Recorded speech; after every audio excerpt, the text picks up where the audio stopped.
예, 원달러 환율을 결정하는 여러 가지 요소가 있는데요. 우선 우리 원화는 미달러 지수로 표현하니까 달러가 가장 중요하고요. 네. 예, 그다음에 우리 경상수지, 우리하고 미국의 실질 금리 차 이런 것들이 결정하는데요. 달러 가치가 하락하면 원화 가치는 상대적으로 오를 수밖에 없는 것이죠. 예, 그런데 우리나라 환율은 좀 불안해요. 2008년에도 뭐 다른 통화에 비해서 우리 통 가치가 제일 많이 떨어졌고요. 환율이 많이 올랐다는 거죠. 예, 그 다음에 2020년에도 우리 원달러 환율이 일시적으로 1,400원까지 넘었지 않습니까? 우리 환율이 그렇게 변동성이 심한 건요. 우리 경제에서 수출 비중이 너무 높기 때문입니다. 예, 작년에 우리 GDP 중에서 수출이 차지하는 비중이 무려 45%나 되거든요. 뭐 세계 경제가 나빠지면 한국 경제가 제일 타격을 받을 것이다. 이런 의미에서 세계 경제가 나쁘면 한국의 돈 가치가 제일 많이 떨어지죠. 환율이 지금 많이 올라버린다는 겁니다. 그러나 세계 경제가 좀 안정되거나 예, 그 다음에 달러 가치가 떨어지면 우리 원달러 환율이 제자리에 돌아옵니다. 그래서 1,440원까지 갔다가 올 2월 초에 1,220원까지 떨어졌다가 최근에 잠깐 반등했습니다만은 예, 장기적으로 달러 가치가 하락하면 원화 가치는 오를 수밖에 없다는 것이죠. 예, 그러면 원달러 가치가 원화 가치가 얼마나 오르냐, 원달러이 얼마까지 되느냐, 이거는 뭐 환율은 참 전망하기 힘든데요. 예, 저는 앞으로 달러 가치가 이미 고점에서 한 10% 떨어졌는데 앞으로 20%는 더 떨어질 거라고 보고 있어요. 예, 그러면 우리 원화 가치는 한 15% 정도는 오를 수가 있다는 거죠. 환율이 그 정도 떨어질 수가 있다는 것입니다. 시간의 문제지 예, 장기적으로는 1,100원, 뭐 1,050원 근처에 가는 과정이 전개되리라고 보고 있습니다. 뭐 1,050원, 1,100원까지 가기는 뭐 2년 정도 시간이 예, 걸릴 것 같습니다. 네.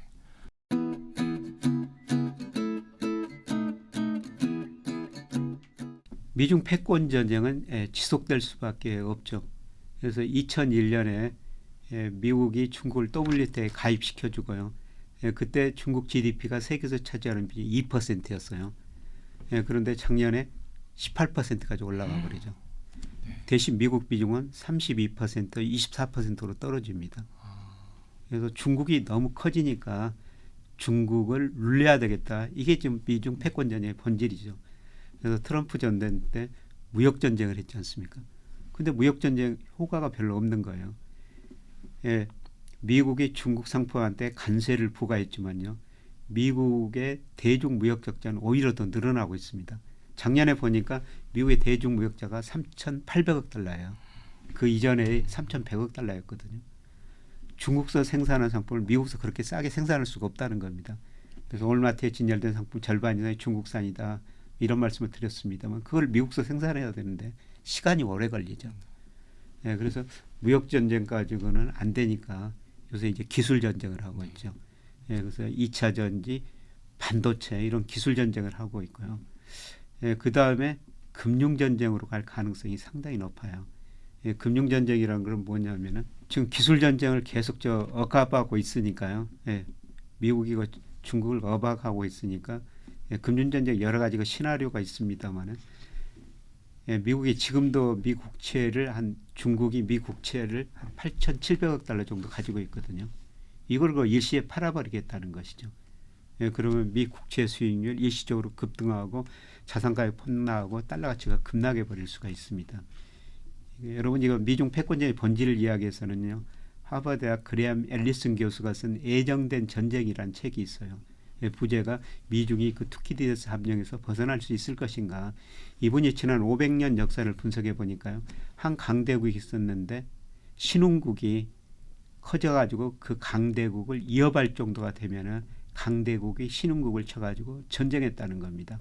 그래서 과거 16번 사례를 분석하고 있는데 12번 전쟁을 했다는 거죠. 그래서 미국이 강대국인데 중국이 무역강국, 기술강국, 나아가서는 금융강국을 추구하고 있으니까 예, 미국이 중국을 싹을 잘라야 된다는 거죠. 이제 미중 패권 전쟁의 예, 본질이에요. 예, 그런데 최근에 보면요. 미국의 큰 금융회사들이 중국 진출을 굉장히 빠른 속도로 늘리고 있거든요. 그래서 JP 모건, 골드만삭스 이런 미국의 큰 금융회사들이 중국 진출을 늘리고 있어요. 예, 그러면 큰 금융회사들 왜 중국 진출을 늘리고 있느냐? 예, 중국에서 돈이 보이기 때문이죠. 2001년 중국이 WTO에 가입하고 나서요. 작년까지 중국이 싸게 상품을 생산하고 미국으로 수출했다는 건데요. 미국 입장에서 보면 6조 1천억 달러 대중 무역수지 적자를 기록한 겁니다. 쉽게 말씀드려서 중국이 상품을 미국이 쓰면서 6조 1천억 달러를 중국에 줬다는 겁니다. 그런데 미국의 입장에서는 그 돈을 찾아오는 거예요. 그런데 미국이 상품 생산해가지고 중국에서 무역으로 돈 벌기는 굉장히 힘들죠. 미국이 세계에서 잘하는 것은 금융입니다.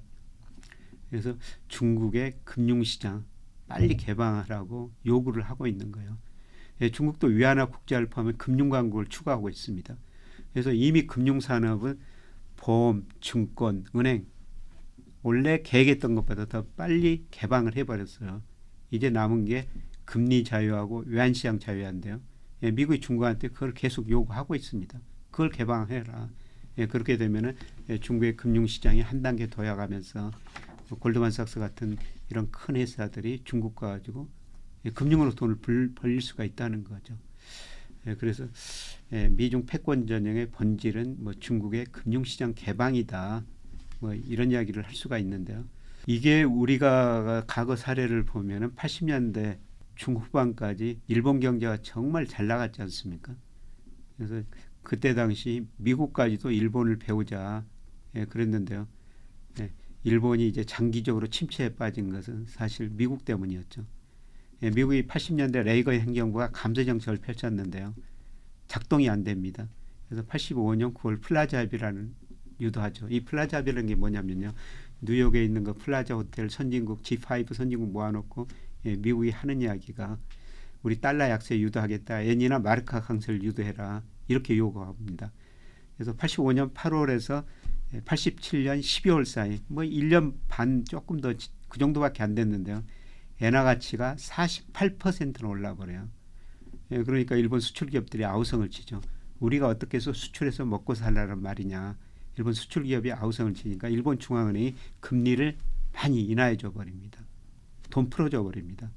그때 당시 경기도 좋았었는데요. 경기도 좋은데 돈을 풀어줘 버리니까 일본 주가 집값이 엄청 오르죠. 엄청난 거품이 발생한 거예요.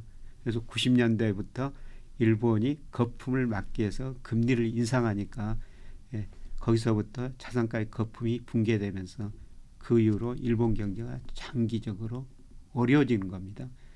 그래서 미국 때문에 80년대 중후반에 일본에서 부동산 시장, 주시장 엄청난 거품이 붕괴되고 일본 경제가 참 어려워졌었죠.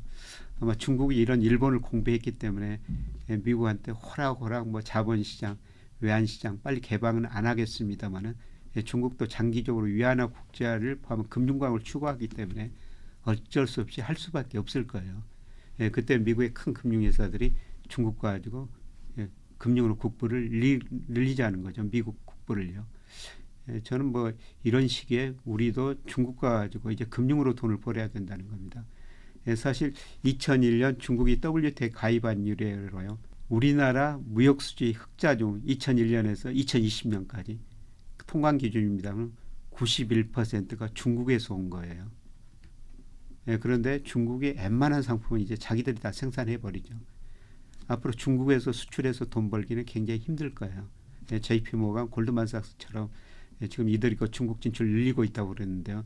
이제 우리가 그동안 중국에서 무역으로 번 돈 가지고 그 돈 가지고 중국 가지고 금융으로 국부를 늘려야 된다는 겁니다.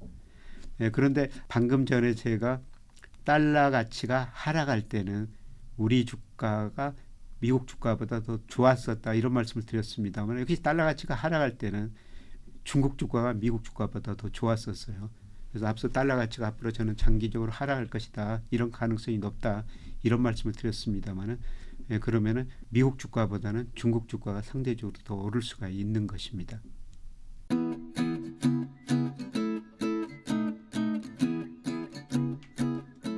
그 아까 제가 저 무역 전쟁에서 기술 전쟁, 그 다음에 금융 전쟁으로 갔다가 그 다음 단계 무력 전쟁이에요. 사실 그 무력 전쟁까지는 가기는 쉽지 않은데 그 가능성도 있죠. 예를 들어 가지고 지금 시진핑 평생 소원이 대만 통일이거든요. 뭐 중국이 대만 통일하면은 미국이 개입할 수밖에 없죠. 그렇게 되면은 뭐 무력 전쟁까지 갈 수가 있는데요. 뭐 그렇게 되면 전 세계가 굉장히 어려웠죠. 거기까지는 안 가야 되죠. 그런데 중국이 자본시장을 외환시장을 언제 개방할 것인가.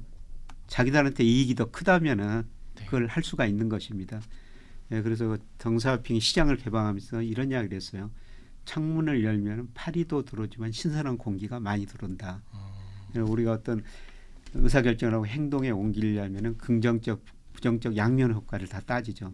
근데 긍정적 효과가 더 크다면은 그걸 우리가 행동에 옮기거든요. 그래서 중국의 장기적인 목표가 위안화 국자를 포함한 금융 강국이에요. 사실 중국이 요새 그 달러라는 기축통화를 보면서 정말 부러워하고 있습니다. 그렇죠. 미국이 중국이 보기에 100달러 지폐를 찍어냈는데 비용이 20센트, 40센트 정도 들어간다는 겁니다. 그래서 미국이란 나라가 20센트, 40센트 비용 들어가지고 100달러 지폐를 찍어놔가지고 그 돈 가지고 중국에서 옷도 사오고 신발도 사오고 심지어는 무기 생산해가지고 세계 경찰 노릇을 하더라는 거죠. 그게 기축통화예요. 중국의 장기적인 꿈이 위안화 국제화를 포함한 금융강국을 추구하고 있습니다. 그러려면은 위안화를 전 세계에 알려야 되죠. 여러 군데 쓰게 해야 되죠. 그렇게 되려면 외환시장 자유화할 수밖에 없습니다.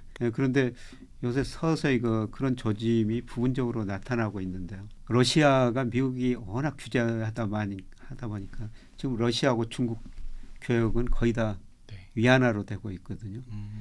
그다음에 또 최근에 제일 관심을 가져야 되는 게 사우디라는 나라예요.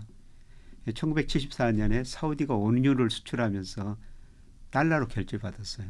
그래서 달러가 본격적으로 기축통화가 된 거죠.